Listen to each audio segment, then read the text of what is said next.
Já não estou mais ministrando aqui como pastor convidado, né? É verdade. E senti um pouquinho da falta, sabe? Pastor Rob fazendo aquela apresentação bonita. Vem aqui agora. Chegou ali para mim, toma o microfone. Vai trabalhar. Mas bom estar aqui, bom estar com os irmãos. Bom saber que somos família. Amém? Ainda agora muito mais família, para a glória de Deus. Hoje, aliás, segunda-feira, eu não sei como é que está a agenda aqui, pastor, a gente nem teve tempo de compartilhar, mas segunda-feira a gente está fazendo uma mobilização muito importante lá no bairro, com várias igrejas, tá? Várias igrejas lá no bairro, uma marcha pela paz. Vai ser algo muito significativo, depois a gente compartilha com calma, né? Seria muito bom que os irmãos, se tiverem oportunidade, puderem estar compartilhando lá conosco. Vamos estar lá recebendo os radicais também junto com a gente. O pastor Haroldo pregou aqui ontem, vai estar lá também, está somando com a gente. São várias igrejas lá unidas nesse propósito. Eu sei que vai ser muito bom para o bairro, para a igreja do Senhor lá no bairro. Irmãos, eu tenho uma porção para partilhar com vocês. A partir de 2 Reis, capítulo 2, nós vamos refletir numa palavra para a nossa edificação. 2 Reis, capítulo 2, ou capítulo 4, desculpa. 2 Reis, capítulo 4.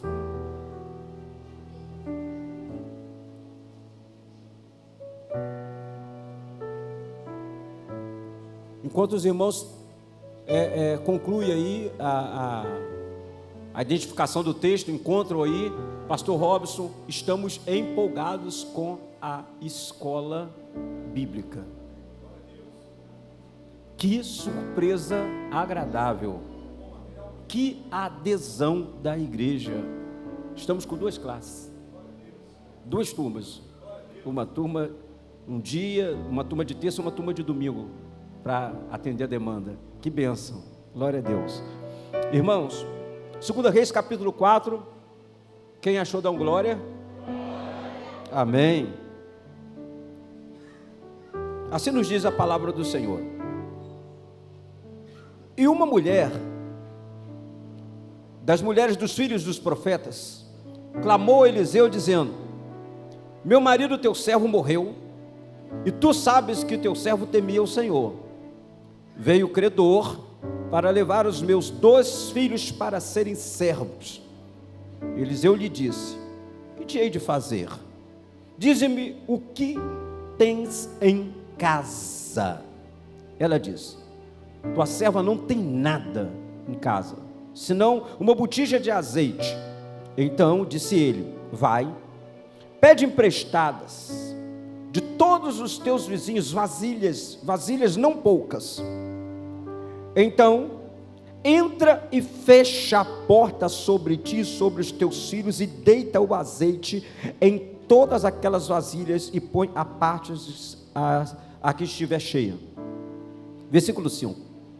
Partiu, pois, dele, e sucedeu que fechou a porta sobre si, sobre os seus filhos, e eles lhe traziam as vasilhas, e ela lhes enchia. E sucedeu que, cheias que foram as vasilhas, disse ao seu filho: trazei-me ainda uma vasilha. Porém lhe disse: não há mais vasilha alguma.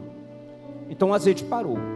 Então veio ela e o fez saber ao homem de Deus, ao profeta, e disse: vai, vende o azeite, paga a tua dívida, e tu e teus filhos vivei do resto. Pastor Léo já orou por minha vida, já oramos também pela palavra. Estamos com o coração aberto e sensível para ouvirmos a voz de Deus aqui, amém?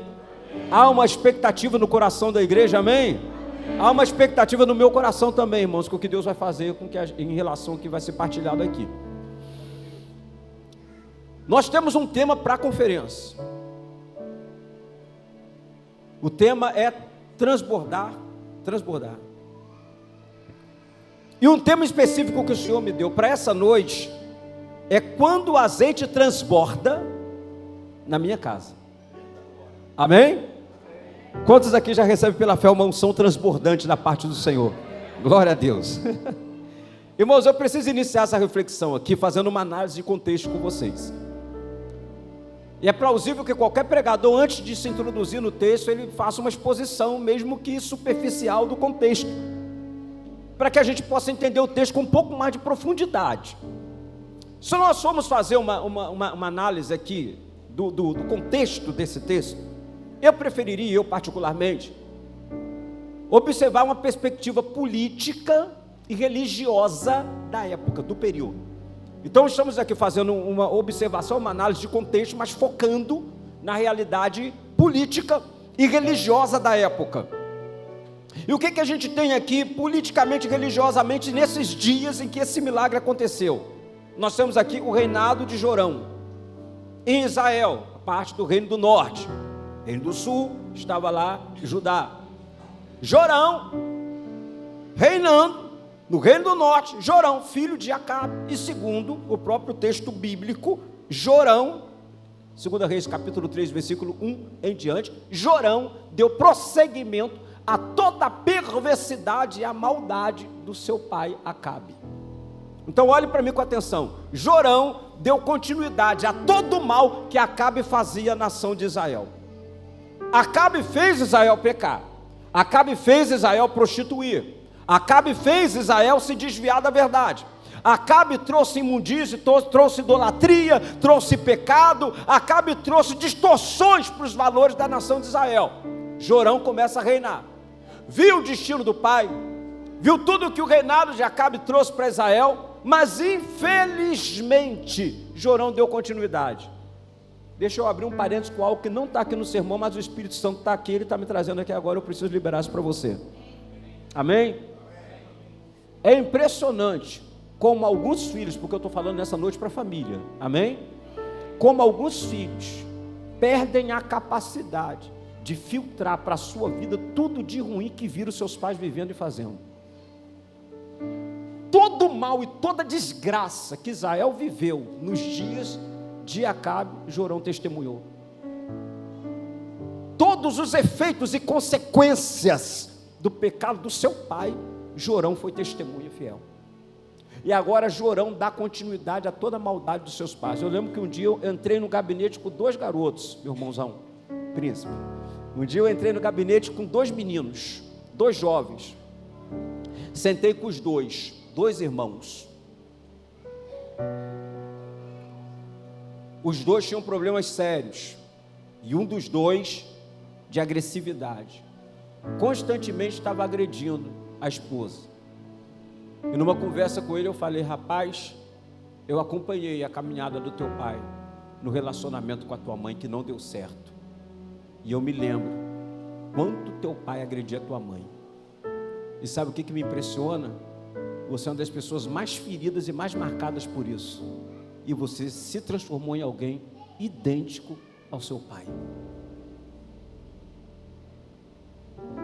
Se as gerações que nos antecederam cometeram erros, falhas e abriram portas de legalidade, nós não temos obrigação alguma de nos comprometer com isso e dar continuidade a esse mal na nossa vida. Reivindique do Senhor a oportunidade de fazer diferente na sua história, de fazer diferente no seu tempo, de fazer diferente na sua geração. Porque a minha mãe, os irmãos já ouviram meu testemunho, eu acredito mais de uma vez, minha mãe foi ogã de terreiro de candomblé, meu pai foi um alcoólatra, mas um dia eu tive um encontro com Jesus, e me abriu um leque de oportunidade de ser diferente, em tudo, do que aqueles que me antecederam foram. Hoje, a minha família, os meus filhos estão debaixo de outro nível de influência, porque Jesus entrou na história, essa decisão que nós tomamos, amém? Eu estou aqui ministrando para pessoas que de repente estão falando assim: eu estou com esse problema no casamento, porque meu pai também teve problemas no casamento, porque minha mãe também foi infeliz no casamento, eu estou com esse problema de crise financeira, porque os meus pais viveram isso, eu também estou vivendo isso, mas vamos dar um basta nisso em nome de Jesus, porque o máximo que o inimigo pode fazer a nível de maldição na tua vida é influência, não determinar o seu futuro e a sua história. Isso é você que determina no Senhor. Estou fechando esse parênteses aqui e dando continuidade. Jorão então tem essa infelicidade. dar sequência a todo esse mal que o pai dele fazia. O pai dele fez a geração, ou a nação de Israel pecar, ele faz a nação de Israel pecar. O pai dele trouxe a idolatria, os cultos pagãos, aqueles rituais macabros para Israel. Jorão traz e dá continuidade a todo aquele processo em Israel. De modo que o que nós temos aqui em contexto é uma nação pervertida, uma nação perdida, um povo desviado, Israel desviada, as famílias em pecado, cada família um altar em casa, cada família uma entidade cultuada dentro de casa, cada família visitada por demônios, cada família oprimida pelo reino das trevas, cada família de Israel com uma porta de legalidade para que os demônios entrassem e saíssem daquelas casas. Mas o texto nos apresenta um mal que sobreveio sobre uma família. E paz, meus irmãos, o mal não sobreveio sobre uma família idólatra, o mal não sobreveio sobre uma família pagã, o mal não sobreveio sobre uma família ímpia, devassa, o mal não sobreveio sobre uma família promíscua, o mal não sobreveio sobre uma família idólatra, feiticeira. Não, o mal veio sobre a família de um profeta. O texto fala de uma família que foi acometida, visitada por uma adversidade sem igual, e era uma das poucas famílias remanescentes fiéis em Israel, uma família de um profeta. O que nos faz questionar, quantas vezes você já fez esse questionamento, que eu já me vi fazendo também inúmeras vezes: Senhor, por que a minha casa? Por que a minha família? Por que nós passamos por essa luta? Tanta gente aí, Senhor, que denigre a imagem do Senhor. Tanta gente aí fora que decidiu conscientemente adorar qualquer outro tipo de entidade, ou ser, ou criatura, ou coisa, ao invés de adorar o Senhor. Tanta gente aí fora que não dá ao Senhor glória, não dá honra, não dá louvor. Tanta gente aí fora que não te serve. Senhor, por que isso aconteceu comigo?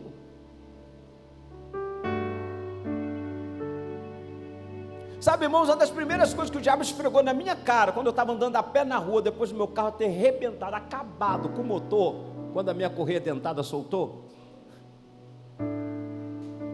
enquanto eu estava indo para um congresso de homens na igreja. Lembra, pastor Léo, no ano passado? Pastor Léo estava pregando lá no congresso de homens da congregação, e eu, a caminho do congresso, correia dentada do carro soltou, arrebentou, acabou com o motor inteiro do carro, acabou com tudo. Na semana seguinte, eu levando meu filho para a escola de ônibus, andando do terminal lá, do ponto final, até, pegando aquela Alberto Torres, até o Colégio Batista, passa um carro por mim, com uma imagem de uma entidade do candomblé, carro bonito, novo, bacana, eu num calorão, um sol tremendo, os vidros fechados do carro, com um ar-condicionado que devia estar arrebentando lá dentro. E é nessa hora que o diabo encosta do lado da gente e diz assim: e aí? Ué, quem que é o crente na história? Calma aí, quem que faz a obra de Deus? Quem que está envolvido com a obra? Qual que é a família abençoada? Qual que é a família que está debaixo da graça? Qual que é a família que ora para que Deus abençoe os filhos, abençoe os bens, abençoe a casa, e ora diariamente por isso? Qual é a família que ora por isso? E muitas vezes a gente se confunde, porque nós somos, irmãos, induzidos por uma teologia falha e muito sem fundamento, de que não há aprovação na vida do crente fiel. E o que nós observamos no texto bíblico é o contrário disso. Parece que essa família fiel, de um servo fiel, segundo a narrativa da sua esposa, e não negada pelo profeta, foi a família sorteada para passar por o mal que está passando na narrativa bíblica. Olhe para mim e presta atenção. O mal pode acometer qualquer família, qualquer um de nós. Famílias de pessoas fiéis, como de infiéis, famílias cristãs sérias e fiéis, em meio a uma geração corrompida, podem sim ser as escolhidas para passar por um nível de crise. Eu acredito que eu estou ministrando aqui para muitas famílias que estão vivendo tempo de crise. Porém, a diferença nossa não está no fato de passarmos crise ou não. A diferença nossa está em quem passa pela crise conosco. E eu quero fazer sempre aqui, durante essa ministração, um paralelo com o Salmo 23, para a gente chegar no versículo 5. Eu posso passar por crise, mas eu tenho um conforto muito grande na palavra. E uma palavra de incentivo e impulso para não temer a mal algum, porque Ele está comigo. A sua vara, o seu cajado me consolam. Receba essa palavra, você que está passando por crise e está pensando assim: meu Deus, meu Senhor, o que está acontecendo? Alguma coisa de errado, Deus veio para o endereço errado. Não, é você mesmo, é sua casa mesmo, é sua família mesmo. Mas fica tranquilo, porque o Senhor que permitiu é o mesmo que vai te capacitar de sobrepor a tudo isso e chegar até o outro lado desse vale. Não tema, porque o Senhor está contigo. Não tema, porque o Senhor está com a sua casa. Meu Deus, eu sinto uma graça muito especial nessa palavra. Eu acredito que de repente o Senhor me trouxe aqui para afirmar, dentre muitas coisas que vão ser ditas, essa verdade no seu coração. Você está na luta, está numa crise dentro de casa, mas o Senhor está contigo, e esse é o seu diferencial. Isso é o que te diferencia. Aleluias. Nós temos um pastor. Versículo 1 do Salmo 23. Agora, uma observação curiosa é que no capítulo de número 4, o capítulo que estamos lendo aqui em 2 Reis, nós lemos até o versículo de número 7. A partir do versículo de número 8, o profeta tem uma outra experiência. A partir do verso 8, o profeta encontra com uma mulher que é apresentada aqui na Bíblia como sulamita. E essa mulher, olha que interessante, ela não tinha filhos. Olha para mim com atenção. Mas quando o profeta pergunta assim: Geazi, o que vamos fazer por ela? O que a gente pode fazer por essa mulher? O que dá para fazer por ela? O moço diz assim: profeta, não sei o que fazer por ela, porque essa mulher tem tudo. Tem tudo que uma mulher precisaria. Ela tem recursos, ela tem, sabe, uma casa abastada, não sei o que fazer por ela. Eles então observam e analisam e percebem que a mulher não tem. Olha só que interessante. A mulher do texto que nós estamos lendo aqui, a viúva, ela tinha, mas não tinha, e nem A mulher do capítulo 4, a partir do versículo 8, a sulamita, ela tinha, mas não tinha. Ambas estavam na sua crise, sim ou não? Mas olha que interessante. Tem família aqui que tem filho, mas não tem dinheiro. Tem família que tem dinheiro, mas não tem filho. Cada um de nós tem sua crise. Tem gente que está aqui nessa noite orando a Deus para Deus dar graça sobre filhos problemáticos. Tem outros que são sobre um marido problemático. Tem marido orando por esposas que estão em crise. Tem casais orando pelo casamento que não vai bem. Tem filhos orando pelos pais. Aqui pode ser que tenha tios orando pelos sobrinhos. Pode ser gente que esteja orando por alguém que esteja em casa enfermo. Pode ter irmãos aqui que estejam orando para sair de uma crise financeira. Pode ser que famílias aqui estão mexidas em crise porque há um problema grave, emocional em família por conta de uma perda terrível. Ou seja, os nossos problemas são N e variáveis. Mas existe um só Deus, o mesmo Deus, do mesmo profeta é a resposta para todos esses casos. Aleluias, aleluias, aleluias. E uma grande lição que a gente aprende disso aqui, irmãos, que nós nunca devemos reclamar do que nós não temos antes de observar o que nós temos. Você já pensou que para aquela mulher do capítulo, do versículo 8 e diante, ter os 2 filhos que a viúva tinha, seria tudo na vida dela? Já parou para pensar nisso? Que de repente para a mulher, do versículo 1 ao capítulo 7, para a viúva, ter o marido vivo e ter os recursos que a outra tinha, seria tudo que ela precisava? Então aprenda essa lição aqui, aprenda essa máxima, sempre agradeça pelo que você tem e peça pelo que você pode ter.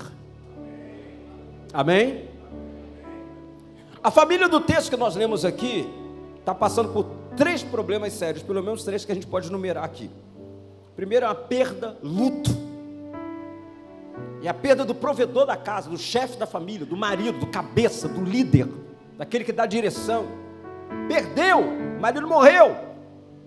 Segunda crise é a financeira. Então nós temos aqui, antes de tudo, uma dor, algo emocional muito forte, uma crise emocional naquela família, uma perda de alguém importante. Mas nós temos também uma crise financeira naquela família. Irmãos, uma família com uma crise emocional da perda de um ente querido, principalmente da perda do provedor, está mal ou não está essa família? Tá, não está legal. Agora imagine essa família está sofrendo o luto, uma crise emocional, a perda de um ente querido e a perda do chefe, do cabeça da casa, da família, e para complementar, ainda vivendo uma crise financeira sem precedentes. Porque o que nós temos, o quadro é esse: o marido morto e uma crise financeira. Para concluir, porque eu falei que seriam 3 crises, pelo menos identificadas aqui: a ameaça da perda da liberdade dos filhos, os filhos prestes a serem levados como escravos. Então a ameaça da perda da liberdade dos filhos. Quantas famílias hoje têm sofrido a dor de luto e sofrido algum tipo de desajuste emocional por perdas? Quantas famílias hoje têm sofrido crises financeiras sem precedentes, principalmente nessa atual economia do nosso país, da nossa nação? Agora, quantas famílias hoje também sofrem a ameaça da perda da liberdade dos filhos? Olha para mim com atenção. Quando eu falo de perda de liberdade dos filhos, isso não é, claro, é por uma questão de lógica, no sentido literal como é apresentado aqui no texto. Meninos que seriam arrancados da mãe, levados, algemados, para se virem como escravos na casa de alguém, cumprido inclusive uma lei mosaica, que dava direito àqueles que tinham algum débito, tinham que pagar de alguma forma aqueles que eles deviam, e caso não pagasse, não tivesse condições de pagar, a lei de Moisés defendia isso, apresentava isso, eles teriam que pagar, se fosse necessário, com os seus próprios filhos, e se fosse necessário, até com seus netos, com a perspectiva de serem libertos no ano do jubileu. Então isso aqui é tudo previsto, inclusive de acordo com a lei da época, aplicada na nação de Israel. Então o que nós temos aqui é uma família vivendo 3 níveis de crise: crise de luto, crise emocional, crise financeira e a crise da ameaça da escravidão dos filhos, que hoje nós não vamos interpretar, digo mais uma vez, de forma literal, mas vamos entender que existem muitas famílias hoje cuja liberdade dos filhos está ameaçada por vício, droga, prostituição, pornografia, alcoolismo, pecados morais. E quanto isso pesa para os pais que são cristãos principalmente. A liberdade do meu filho está ameaçada, a liberdade da minha filha está ameaçada. Eu criei meu filho para ser livre, criei minha filha para ser livre. Agora vem bater na porta da minha casa os cobradores para levar meu filho, para levar minha filha algemados como escravos de um sistema, como escravos de um vício, como escravos de uma droga, como escravos de uma pornografia, como escravos de influências malignas, de uma ideologia pervertida, tirando a liberdade que o meu filho já viveu um dia em Cristo, tirando a liberdade que a minha filha já viveu um dia em Cristo. Então temos uma família, irmãos, que se formos observar, está vivendo dramas que são totalmente contextualizados com os nossos dias atuais. Então o que nós temos aqui é um homem, resumindo a história, sintetizando, filho de profeta, que tem seu chamado para o ministério profético, dedicou-se à escola dos profetas, que foi fundada pelo profeta Samuel, passou por Elias, e agora em Eliseu, gerida por Eliseu, e de acordo com o contexto do texto, fez um mau negócio, um negócio mal calculado, que trouxe essas consequências aqui para a sua família. A Bíblia não é específica em dizer o que esse homem fez de errado, que tipo de negociata ele fez, que tipo de transação ele fez, que tipo de empréstimo ele fez, mas ele fez alguma coisa que de alguma forma acabou prejudicando radicalmente a sua família, gerou uma dívida que foi virando uma bola de neve, e ele não estava mais ali para trabalhar, para poder pelo menos sanar parcialmente aquilo, e a sua família foi procurada, visitada pelos seus, por aqueles que eles deviam. Então o que a gente tem aqui, falando desse homem, e seja lá do que ele tenha feito, é uma atitude ou uma decisão que ele tomou em vida, que mesmo depois de ele não estar aqui, prejudicou significativamente a sua casa, a sua família. Os credores bateram a porta. Alguma coisa foi feita com ele em vida, e o que foi feito bateu na sua porta mesmo depois dele morto. Deixa eu abrir outro parênteses aqui. Consequências de decisões que tomamos. Maridos, esposas, chefes de família, donos de casa, tenhamos mais atenção e cuidado, mais temor de Deus. Pastores, líderes, irmãos aqui presentes, já vi muita gente tomando decisão em cima de impulso, e como pastores a gente tem que alertar e falar assim: pelo amor de Deus, ore por isso, mas a decisão já estava tomada. Já viveu esse drama, pastor Robson? A ovelha chega no gabinete, a decisão já está tomada. Ore por isso, a decisão já está tomada. Mas leva uma semana orando, pelo menos buscando direção, a decisão já está tomada. Irmãos, eu lembro que as últimas decisões significativas que eu tomei na minha vida, não houve uma delas que não tenha durado anos de oração para que fosse tomado depois. E a minha palavra para Deus sempre é a seguinte: Senhor, não me faça sair desse lugar se tua presença não for comigo. Não me faz dar um passo além daqui se o Senhor não aprovar. Não me faz, Senhor, firmar esse negócio se o Senhor não estiver nele. Não me faz, Deus, entrar nesse mistério aqui se o Senhor não fizer parte dele. Eu não quero estar em nada que o Senhor não esteja. Eu não quero me envolver com projeto algum que o Senhor não aprove, porque o projeto que Deus aprova, Deus financia, Deus banca, Deus viabiliza. Eu creio nisso. Mas existem pessoas que entram em barcas furadas, porque tomam decisão pelo impulso. Mais uma vez digo, a Bíblia não descreve o que esse homem fez, mas o que ele fez teve consequências sérias na sua casa. Gerou cobranças terríveis de credores. Mas a questão central desse texto aqui é quais são as medidas certas a serem tomadas para revertermos esse quadro de crise. Quem está interessado em ouvir isso? Eu quero partir com isso aqui para os irmãos, para a gente já começar aqui uma conclusão desse texto. Versículo 1: E uma mulher das mulheres dos filhos dos profetas clamou a Eliseu. Primeiro ponto: ela foi pedir ajuda. Vou repetir: ela foi pedir ajuda. Existem pessoas que não pedem ajuda, pelo menos por dois motivos que eu identifico assim, que são os mais repetitivos: muita timidez ou muito orgulho.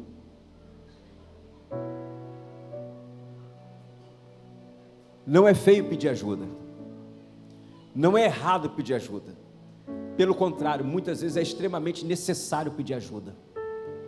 Às vezes, a única coisa, as únicas opções que estão entre um grande livramento e uma grande desgraça é a sua decisão de pedir ajuda. Quando for necessário, peça ajuda. Eu tinha um perfil meio esquisito, nesse sentido, muito esquisito. Eu não pedia ajuda para ninguém. Porque eu acreditava, deixa eu abrir isso aqui com os irmãos, eu acreditava que os meus problemas eram tão complexos, tão sérios, eram problemas de pastor, um negócio tão... que seja lá quem eu compartilhar não vai conseguir alcançar, entender e me dar um retorno. Então um dia o Senhor permitiu que eu passasse por um vale. E quando eu estou passando, transitando por esse vale, mais um vale, pensa no vale, irmão, pensou? Soma por 1000,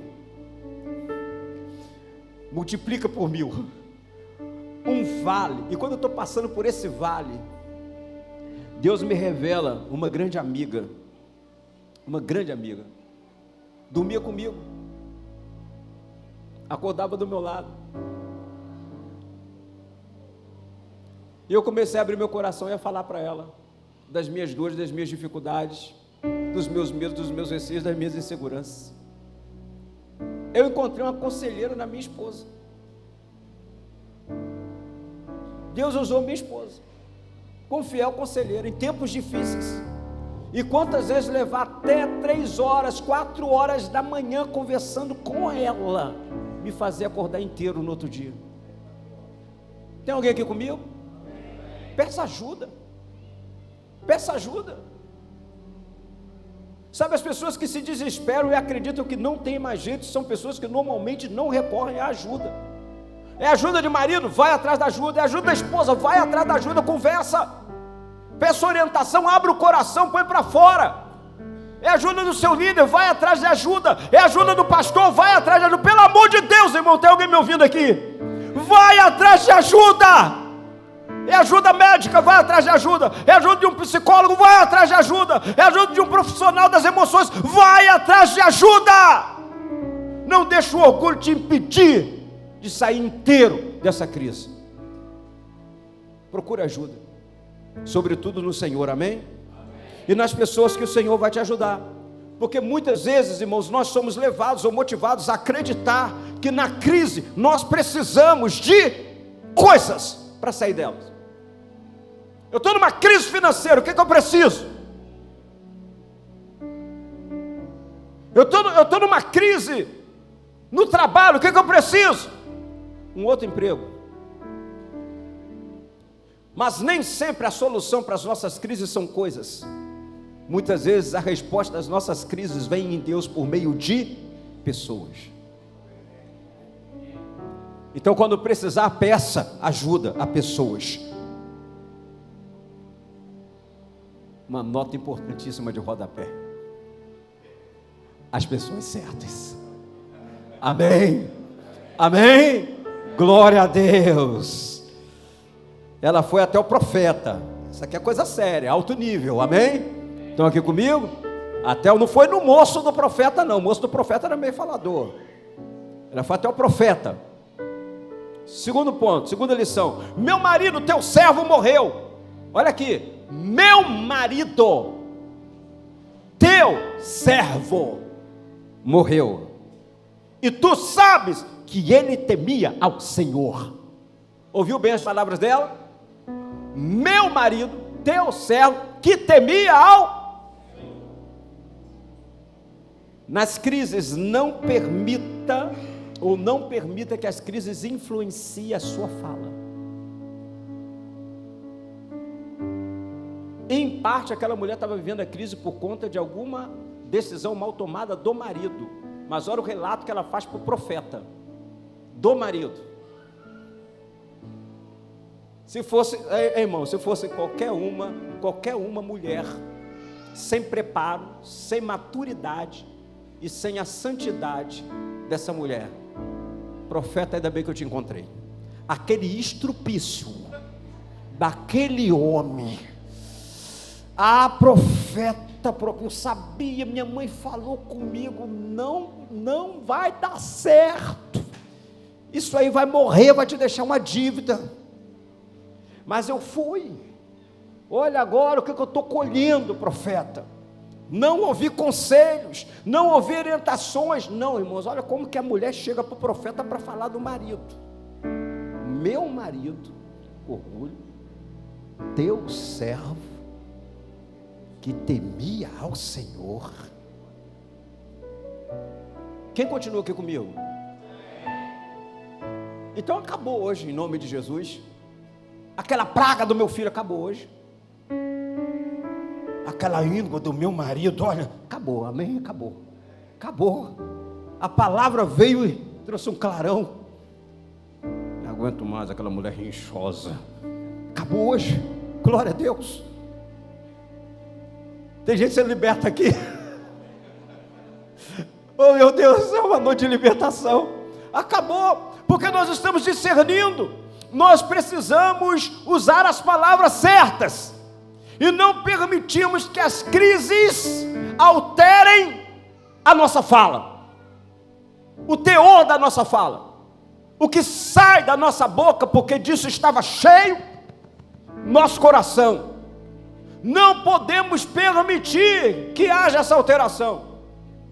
Então, seja lá qual for a luta que você esteja passando, seu filho, sua filha, em casa, é marido, é esposa, é casamento, abra a boca quando for abençoar, abra a boca quando for profetizar, mas não abra a boca para murmurar, para reclamar, e muito menos para amaldiçoar. A maioria chega em casa trocando a perna, aí a mulher já vem esse pinguço amaldiçoado, chega, não, pelo amor de Deus, em nome de Jesus, vai para o seu cantinho e começa a fazer sua oração. Senhor, me dá força, me dá graça, e me ajuda a continuar profetizando, que esse homem será ungido do Senhor na terra. Sabe, irmãos, eu me impressiono muito com a história de Lia, a esposa de Jacó. Os irmãos sabem a história de Jacó. Se casou com duas irmãs. O nome de uma era Raquel e a outra Lia. Eu costumo dizer que, com base em relatos bíblicos, Jacó era um homem apaixonado e analfabeto. Apaixonado porque a Bíblia diz que ele amava Raquel, e analfabeto porque a Bíblia diz que ele não lia. Amava Raquel e não lia. Amava Raquel e não lia. Repito, amava Raquel e não lia. Mas enfim, eu sei que essa é muito ruim, mas mas descontrai um pouco. Enfim, então passou, mas então o Jacó, ele amava Raquel, mas não lia. Agora eu falei sério. E interessante que Raquel tinha o amor de Jacó. Lia não tinha o amor de Jacó, mas Lia tinha a bênção de dar filhos a Jacó. Presta atenção nisso aqui.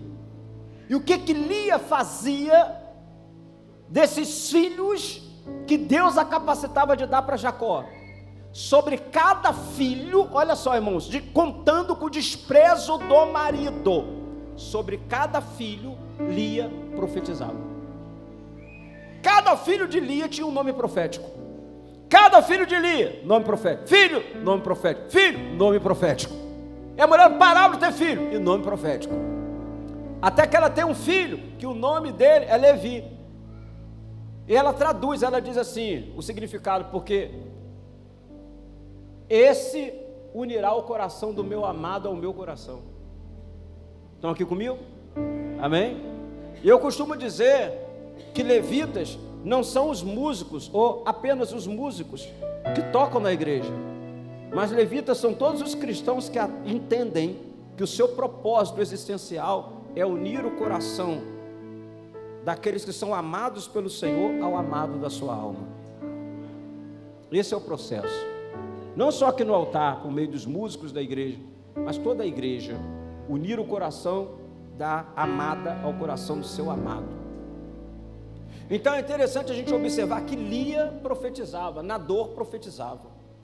Os filhos dela não tinham nomes amaldiçoados, pelo contrário, ela profetizava a bênção sobre a circunstância de dor que ela vivia, de desprezo do seu marido. A gente tem muito que aprender, amém? Eu sei que Tiago nos traz essa lição, no capítulo 3, da carta ao Tiago, capítulo 3, versículo 10, da mesma boca procede bênção e maldição, da mesma boca. Vai depender de nós o que vai sair daqui, amém? Vai depender de você. Agora não permita que as circunstâncias alterem a sua fala. Terceira lição, irmãos. E Eliseu lhe disse: que te hei de fazer? Diz-me o que é que tens em casa. E ela disse: tua serva não tem nada em casa senão uma botija de azeite. Terceira lição, ela aprendeu o valor do que tinha, e aprendeu rápido, tá? Porque aqui a Bíblia diz que a primeira fala dela como resposta é: não tenho nada. A segunda fala dela como resposta é: a não ser, ou se não. Então aprendeu rápido, foi uma reflexão rápida, meditou rápido, piscou e entendeu. Eu não tenho nada, calma aí, a não ser. Eu queria que você pensasse agora comigo. O que você tem em casa? Presta atenção na resposta dessa mulher: eu não tenho nada. E deixa eu esclarecer um pouco mais para você a resposta dela, de secar um pouquinho mais. Eu não tenho nada. Eu não tenho nada de valor material,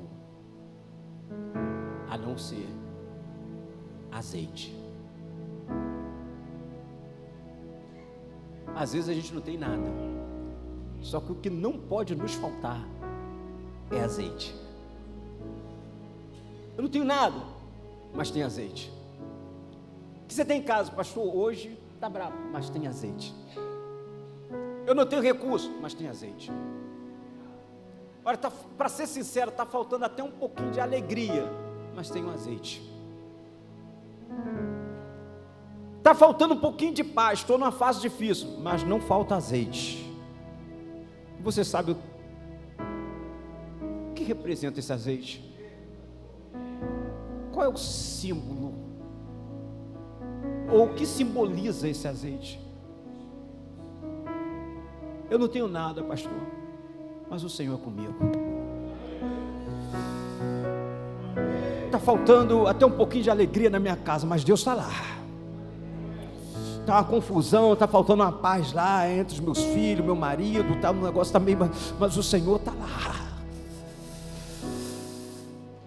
Sabe, eu estou com credores na minha porta, a coisa está meio complicada, eu estou com os negócios complicados, o juro não para de aumentar e tal, e eu olho para tudo, o que eu tenho aqui para desfazer, para poder resolver minha vida? Eu não tenho nada, mas eu tenho azeite. O Espírito de Deus é comigo, o Espírito de Deus está na minha casa, e com a certeza que você tem, irmã, que Ele está na tua casa, porque todo dia você dobra o joelho para falar com Ele, e Ele está lá. Todos os dias você encosta a porta do quarto para falar com Ele, e Ele está lá. Você sente, Ele está lá. Você tem convicção, não está sozinha. Então, irmãos, que em nome de Jesus essa seja a possível realidade de alguns de nós. Dizemos e admitimos nessa noite: eu não tenho nada, irmãos, para resolver esse drama que eu estou vivendo hoje, mas eu tenho o Espírito de Deus comigo. E quem é esse Espírito? É o mesmo que ressuscitou Jesus dentre os mortos. Quem é esse Espírito? É aquele que prometeu que estaria comigo, até a consumação dos séculos. Ele está aqui. Eu não tenho nada, mas eu tenho Ele. E se eu tenho Ele, eu tenho tudo que eu preciso. Aleluia. Diga nessa noite para você mesmo: meu Deus, eu tenho tudo que eu preciso, está em mim, o Espírito de Deus está em mim, a maior força do universo está em mim. E eu levanto minha mão de profeta nessa noite aqui. está na sua casa, está visitando a sua casa nessa noite, está visitando seus filhos, visitando seu marido, visitando seu casamento, visitando seu lar, está visitando. Enquanto tem crente aqui levantando a mão dizendo amém, eu concordo, pastor Celo, eu estou nisso, eu creio nessa palavra, ele está indo, está se movendo, eu creio, em nome de Jesus. Penúltimo ponto, versículo 3 e 4. Então disse ele: vai, pede emprestado todos os teus vizinhos vasilhas, não poucas. Então entra, fecha a porta sobre ti, sobre os teus filhos, deita azeite em todas aquelas vasilhas e põe a parte que estiver cheia. Quarta lição, ela colocou a instrução em prática. Prática. Maior empenho de todo pastor, ensinar ao rebanho a verdade. Maior frustração de todo pastor, perceber que para alguns do rebanho o ensino é teórico.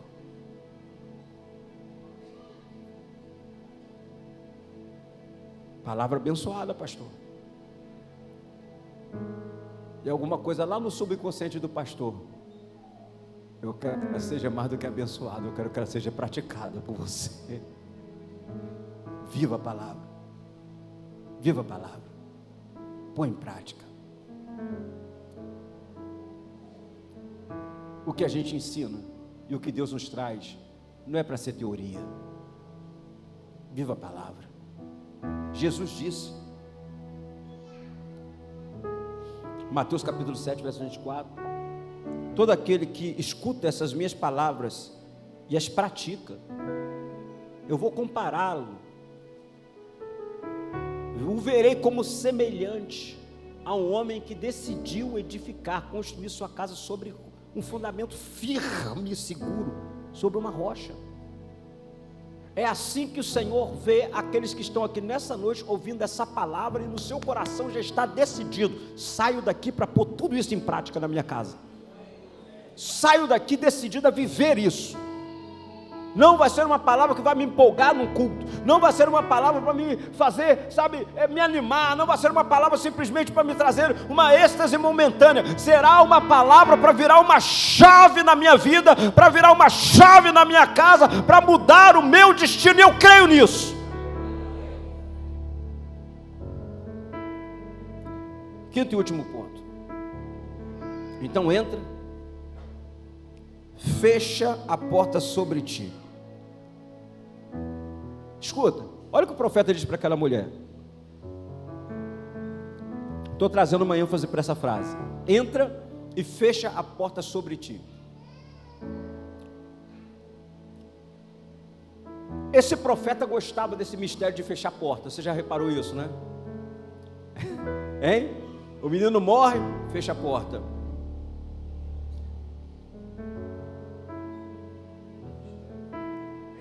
O mistério de fechar a porta é um mistério profundo, pastor. Agora, mulher, você precisa desse azeite, desse milagre aí. Fecha a porta. Pastor, qual é a grande lição disso aí? Fechar a porta.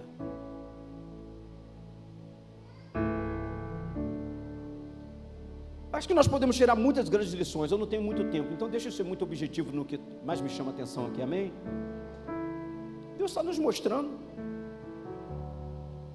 que não importa para Ele. Deus está nos mostrando que para Ele não faz diferença. Pastor, eu não sei, eu acho que fizeram até uma obra maligna para mim, porque todas as portas estão fechando. E Deus está dizendo: eu opero com a porta aberta, eu opero com a porta fechada. Fecha a porta, eu faço. Abre a porta, eu faço também. Pastor, as portas estão fechadas para mim. Deus faz, tanto faz. Então o profeta fecha a porta, e mesmo com a porta fechada, o azeite se multiplica. Mesmo com a porta fechada, o azeite se multiplica. Tem alguém aqui que está em crise porque as portas estão fechadas? Então me escute bem, eu vou gritar agora. Mesmo com mesmo portas fechadas, o azeite se multiplica se a bênção de Deus está sobre sua casa. Aleluias! Deus não depende das circunstâncias, Deus não depende de fatores favoráveis. As portas estão fechadas para mim, Deus faz de qualquer jeito. Acabou. Então a mulher obedece, fecha a porta, e com a porta fechada, o azeite é derramado, derramado, derramado, derramado e multiplica. Mesmo com a porta fechada, o azeite transbordou dentro daquela casa. Mesmo com a porta fechada, Ele é Deus para preparar uma mesa para você perante seus inimigos. Mesmo com a porta fechada, Ele unge a sua cabeça com óleo. Mesmo com a porta fechada, Ele faz o seu cálice transbordar. Para Ele, tanto faz. Ele é Deus. Glorifica Ele nessa noite. Glorifica, exalte, exalte, exalte a Ele. Aleluias. Sabe, bate no peito e diz com orgulho: meu Deus é o Deus da porta aberta, e também é o Deus da porta fechada. Porque se estiver aberta, Ele entra, e se estiver fechada, Ele tem a chave.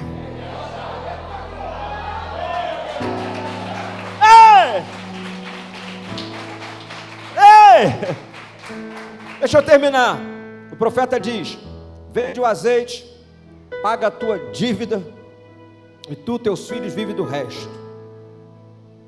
Presta atenção, porque é interessante como que nós temos aqui, numa frase, 3 tempos verbais distintos. Observe isso aqui comigo. Primeiro o profeta diz assim: vende o azeite, presente, tempo presente, presente do indicativo, vende o azeite. Depois ele diz: paga a tua dívida. A pastor é presente também, sim, mas faz alusão a um problema do passado. Está acompanhando? A dívida foi adquirida lá atrás. E ele diz assim: vivei do resto, vivei no futuro.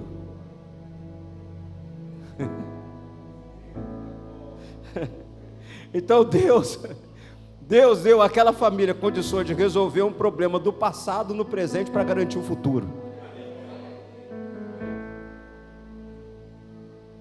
E sabe o que me impressiona e me empolga mais?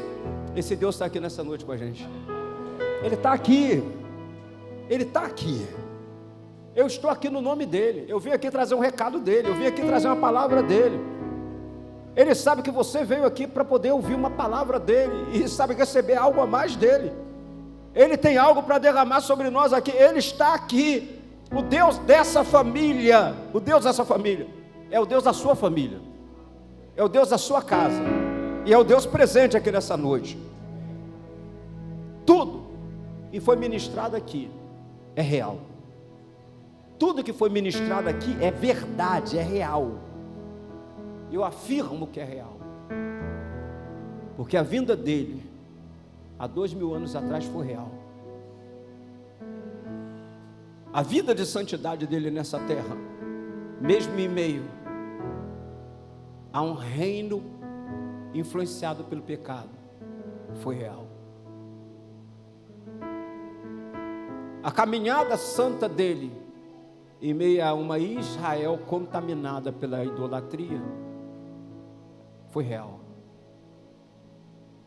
A morte dele na cruz foi real.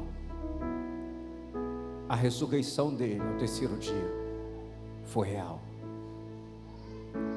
E quando ele ressuscitou realmente ao terceiro dia, olhe para mim com atenção, aqui eu concluo.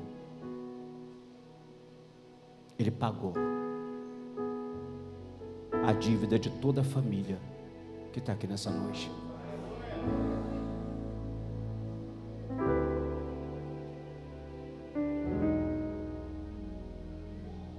Eu sinto muita graça dele aqui.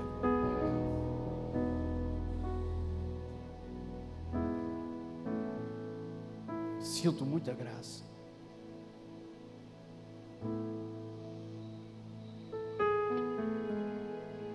sei se você é das antigas, abençoado, mas lá nas antigas, nos cultos de oração, as irmãs gostavam de cantar aquele cântico que era assim: há um doce Espírito aqui, e eu sei que é o Espírito de Deus.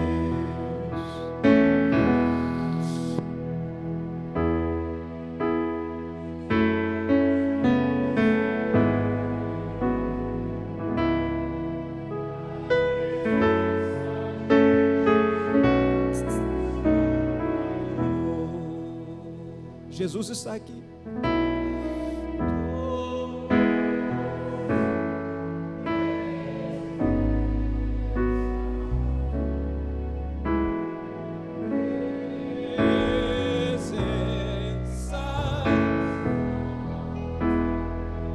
Vem sobre nós. Sobre nós.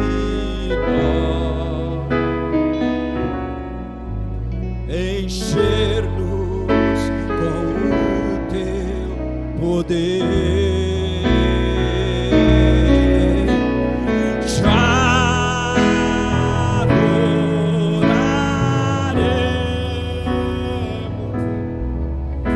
por tua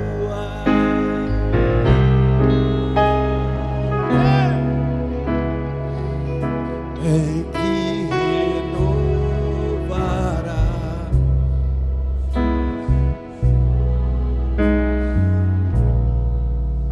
louvado seja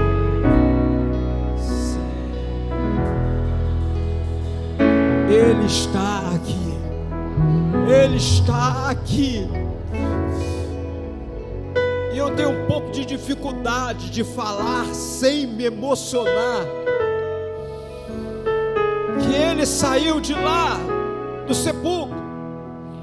Ele saiu das profundezas, ressurreto. Mas antes que Ele saísse de lá, depois de haver servido e quebrado os grilhões, aqueles que o apóstolo Paulo faz questão de perguntar: morte, cadê seus grilhões?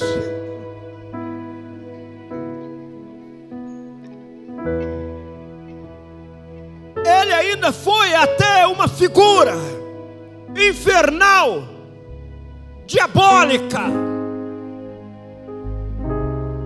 e disse: aquela família não te deve mais nada. Escute bem, sua casa não deve mais nada ao seu credor. Jesus pagou o preço. Jesus pagou o preço. Jesus pagou o preço. Sua casa não deve mais nada ao seu credor. Jesus pagou o preço. O que precisamos fazer nesta noite é urgente. O que, pastor? Crermos nisso e pormos essa fé em prática. Nessa noite eu quero orar por famílias que precisam se apropriar disso. Minha família não precisa ser o que tem sido, nem o que me disseram que será, nem o que muitas vezes eu temo que seja. Minha família será uma bênção, porque Jesus pagou o preço por nós. A cédula que pesava contra você foi rasgada na cruz. Alguém pagou o seu credor. Fica de pé no seu lugar.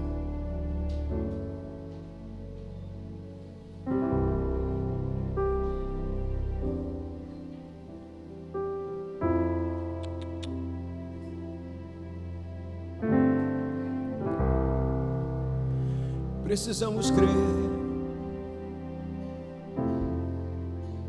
Precisamos entregar. Feche os seus olhos. Ele pagou o preço. Pagou. Entre no quarto e feche a porta. Chegou a hora de falar com Deus. Dobre os joelhos e sinta a presença que ama todo esse lugar. Sinta a glória de Deus.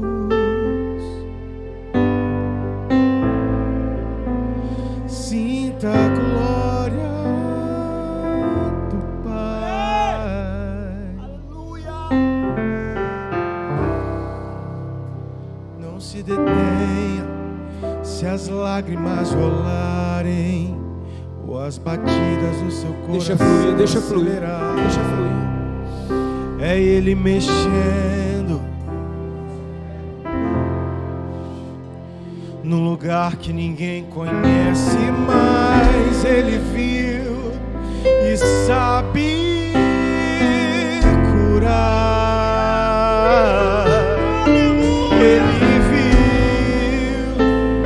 e sabe o remédio para curar toda ferida. Jesus, tua presença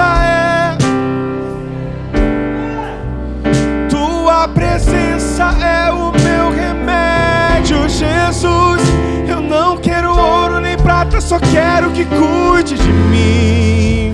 Eita, que presença é essa? Presença que mexe, confronta com tudo aqui dentro da gente, que causa arrepio na alma e a gente sente. Jesus, que eu perca dinheiro, perca amigos, só não quero perder tua presença, tua presença, tua presença, tua presença.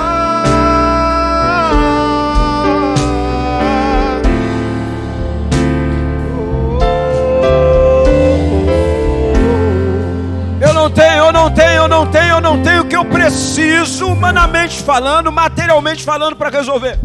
Mas eu tenho essa presença. Ou eu quero essa presença, ou eu me aproprio nessa noite dessa presença. Eu tomo posse dessa presença. Eu preciso desse azeite. Interessante, no Salmo 23, versículo 5. Quem faz o seu cálice transbordar não é um garçom da casa, não é um empregado da casa, é o próprio pastor que te serve. O pastor da sua alma quer fazer seu cálice transbordar nessa noite. Você vai receber a honra de ser servido pelo pastor da sua casa, o pastor da sua alma. Ele vai fazer seu cálice transbordar. Eu preciso orar por pessoas que chegaram aqui muito cansadas, e assim o Senhor me ministra. Gente que chegou aqui além do seu limite.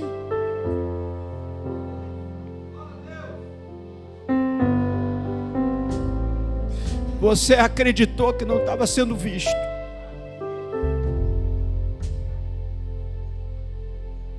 Mas sem mais delongas, as palavras para você são essas. O Senhor tem te visto e tem visto sua dor. Ele pagou o preço ao seu credor. Reivindica uma família diferente. Você tem direito nele. Creia nisso, sai da teoria, vai para a prática. Toma posse disso aqui nessa noite. Abraça pela fé essa convicção. Põe em prática os ensinos do Senhor. Vira essa chave na sua vida. Eu preciso orar por você. E eu te convido a dar um passo de fé aqui para frente do altar, para a gente orar junto. Peça licença à pessoa que está aí próximo de você, se estiver entre você e o altar, mas não deixe de vir aqui não. Eu convido a igreja a orar, porque hoje Jesus está fazendo um milagre aqui. Já está fazendo, já está fazendo, já está fazendo, com toda a convicção, já está fazendo. Agora nós precisamos selar esse momento no mundo espiritual. Sai do seu lugar, vem aqui à frente em nome de Jesus. Pastor, eu preciso ir. Por mim, por minha casa. Vem.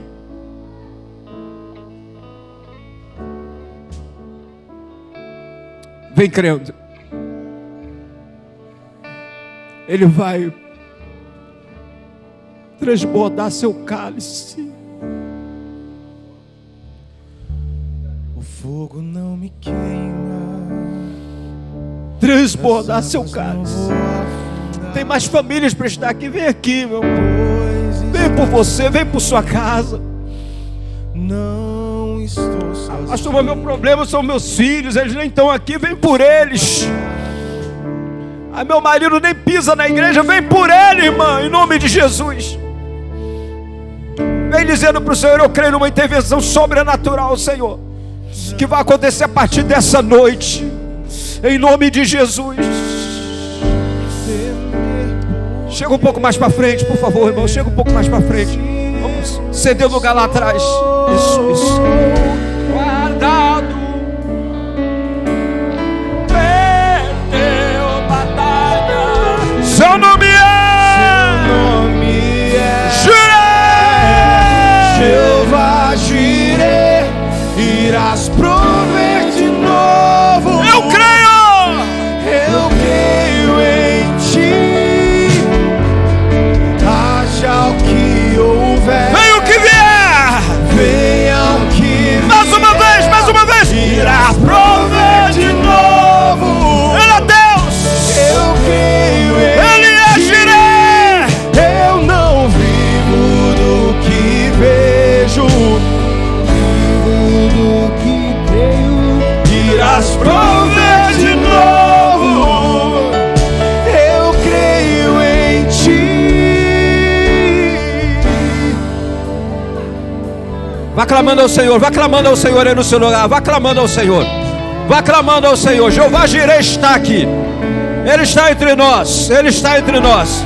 Aquele que pagou a dívida das nossas famílias, aquele que pagou a dívida da nossa casa. O credor não tem mais poder, porque Jeová Jireh entrou na nossa causa. Ele pagou o preço. Então começa a orar agora. Eu começo a apresentar ao Senhor. Senhor, eu apresento. Apresente nomes, apresente vidas, apresente circunstâncias, apresente situações, apresente pela fé, apresente com confiança, com convicção. Vivo do que creio.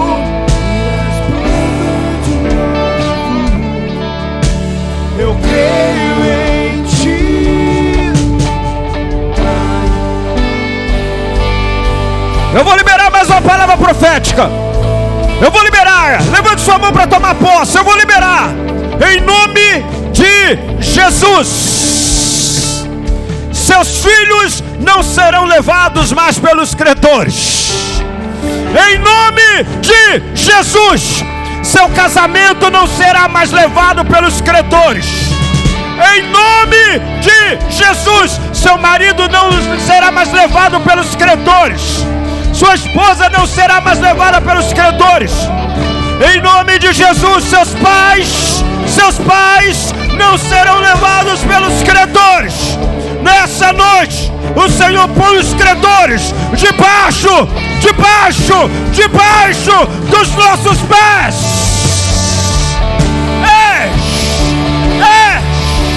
No nome de Jesus. No nome de Jesus.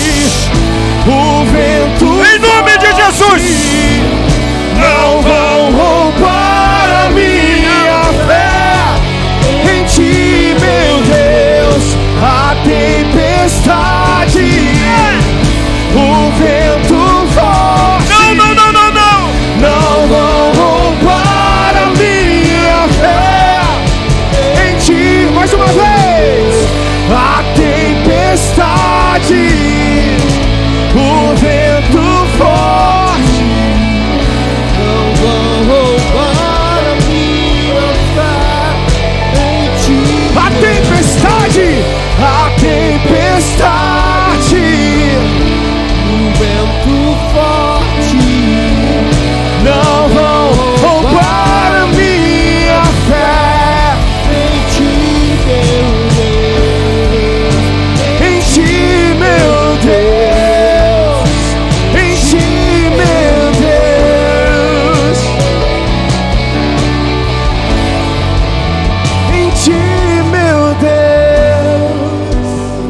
Senhor continua operando coisas grandes aqui. Eu convido toda a igreja a começar a clamar. É um momento de clamor, irmãos. É um momento de clamor. Acende a fogueira aí, acende a fogueira. Acende a fogueira. Sopra, sopra a fogueira.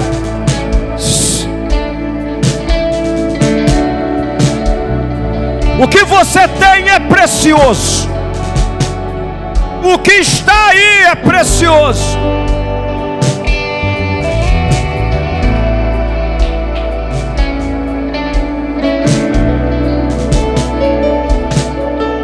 Há um consenso entre os comentaristas bíblicos de que aquela mulher não tinha na sua casa azeite de cozinhar, porque esse azeite não era o mais precioso que existia. E para ela viver o resto da vida, da sobra do azeite que pagou a dívida, tinha que ser um azeite muito precioso. Ainda há um consenso entre os comentaristas bíblicos de que aquele não era um azeite de acender lamparinas, porque também não era tão precioso para viver o resto da vida daquele azeite. Mas há um consenso entre os comentaristas bíblicos de que aquele era o azeite mais precioso que existia naquela época. O que ungia.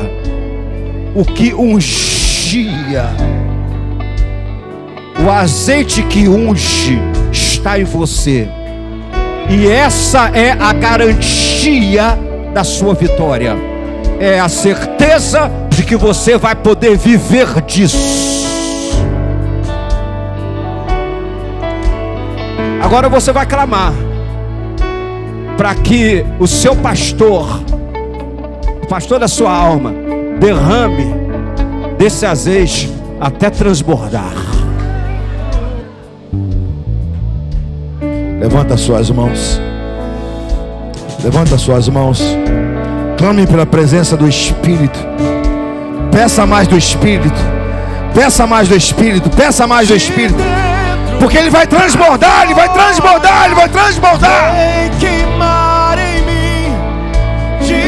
Peça, peça, peça. Vem Espírito, transborda, transborda, transborda, Espírito, transborda. Transborda, Espírito, transborda, transborda. Transborda, Espírito, transborda. Transborda, transborda.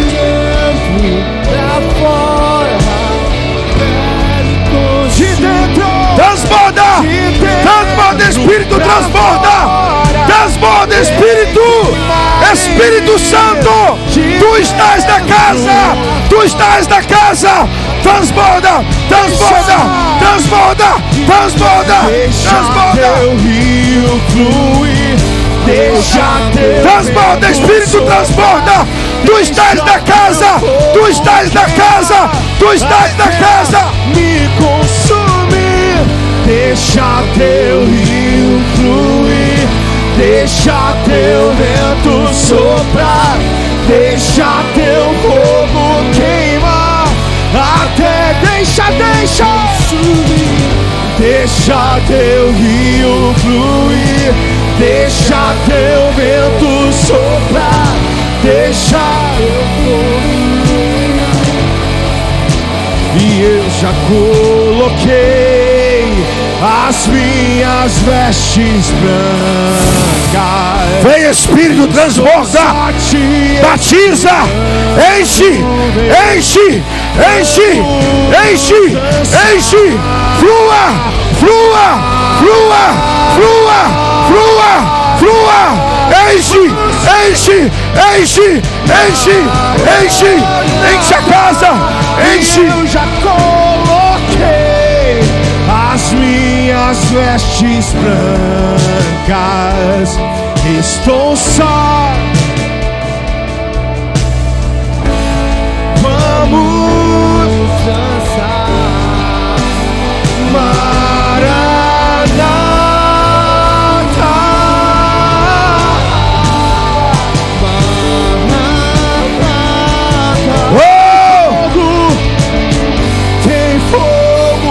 Nos olhos, eu não imaginava que era lindo assim, que era lindo assim.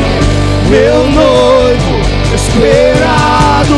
Eu abro a minha casa, pode morar aqui. Tem fogo nos olhos. Eu não imaginava que era lindo assim. Meu noivo esperado, eu abro a minha casa, podes morar aqui, podes morar. Levanta as suas duas mãos ao alto, as suas duas mãos.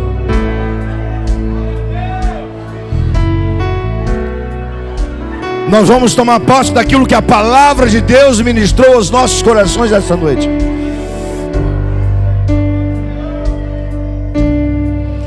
Espírito Santo de Deus, Espírito Santo que ressuscitou Jesus ao terceiro dia, Espírito Santo que batizou a igreja em Pentecostes, Espírito Santo Consolador, Espírito Santo que flui do interior daquele que crê em Jesus, Espírito Santo que estás na casa, Espírito Santo nosso guia, transborda os nossos corações. Somos como a casa dessa viúva, nossos corações estão abertos para o teu transbordar. Transborda Espírito Santo, transborda, enche-nos nossa casa, enche nossa casa, enche nossa casa, Espírito Santo, Espírito Santo,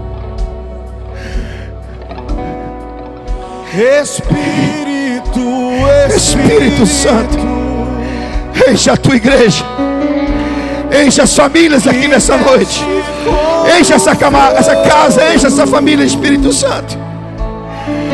Vem, Espírito, transborda, transborda, transborda, transborda, no nome de Jesus, transborda. Adore, adore, adore. Espírito, Espírito, que desce como fogo, vem como em Pentecoste, vem e enche-me de novo.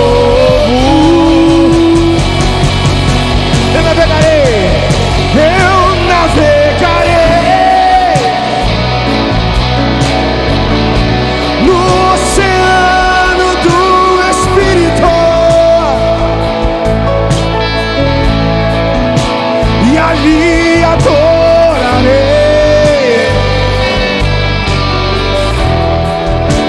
ao Deus do meu amor. Levanta a sua voz. Eu adorarei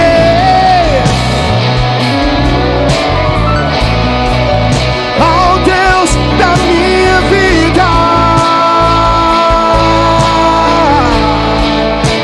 que me compreendeu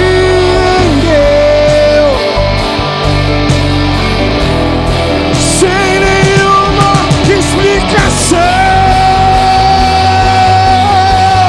Vamos! Espírito, Espírito,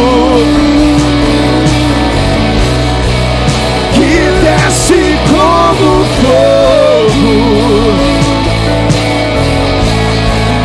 vem como em Pentecostes, e enche-me de novo. Se você pode, põe as suas duas mãos sobre a sua cabeça e canta isso. Espírito, Espírito, profetiza sobre a sua casa, sobre a sua vida. Vamos, vamos, vamos.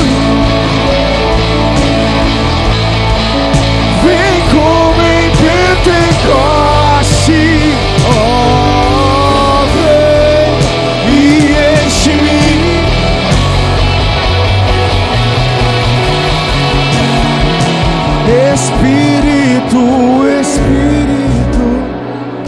Ele está na casa. Ele está na casa. Ele está na casa. Ele está na casa. Por favor, eu vou pedir para você abraçar alguém agora, porque uma das melhores maneiras da gente sentir a presença de Deus, a presença do Espírito Santo de Deus, é sentir no Espírito do outro. Dê um abraço na sua esposa, no seu esposo, no seu filho, na sua filha, no seu irmão, e sinta a presença do Espírito Santo na vida da sua família, do seu irmão, da sua irmã, do seu esposo, da sua esposa. Dê um abraço bem forte aí. Aleluia. Abraçou? Abraçou? Por tudo que o Senhor fez conosco nessa noite, por tudo que Ele fez nesse lugar, agora você vai levantar mais uma vez as suas duas mãos para o céu, e juntos vamos aplaudir bem forte o Senhor nosso Deus. Aleluia! Glória a Deus! Meus irmãos, amanhã tem mais. Amanhã tem escola. A escola nossa às 9 horas. E depois temos a nossa celebração. Vamos receber o pastor Wanderson Pinheiro e a pastora Luciana vão estar conosco amanhã. Nós vamos terminar. Quero convidar um amigo, o pastor Vitor, que está nos visitando. Ele vai orar, vai também dar a bênção apostólica. Depois da oração do pastor Vitor, da bênção apostólica, você pode passar na cantina, comprar um salgado ali e abençoar. A cantina hoje por conta de quem? Da recepção. Então, você vai passar depois lá e comprar um salgado gostoso, refrigerante. E amanhã estaremos aqui com muita alegria no nosso coração. O pastor Maurício teve que sair, porque ele teve que ainda ir a um aniversário de uma criança. Por isso que ele teve que sair. Mas saiu deixando a porção do Espírito através da vida dele. Amém, gente? Amém. Amém. Pastor Vitor, por favor. Você pode fechar seus olhos? Espírito Santo de Deus, obrigado, ó Pai, por tudo que o Senhor nos permitiu vivenciar hoje à noite. Muito obrigado a Deus porque o Senhor derramou sobre nós uma porção do Teu Espírito. E nós, a Deus, ficamos aqui tocados pelo Senhor. Muito obrigado a Deus porque o Senhor é o azeite sobre nossas vidas. Muito obrigado a Deus porque o Senhor derrama sobre nós, divide com nós o Teu Espírito, Deus. Nós te agradecemos e te glorificamos por tudo, em nome de Jesus. E agora, que o amor de Deus Pai Todo-Poderoso, e a graça salvadora de Jesus, e as doces e ricas consolações do Espírito Santo de Deus, esteja com todo o povo de Deus reunido nessa noite. Aleluia. E a igreja do Senhor diz: amém.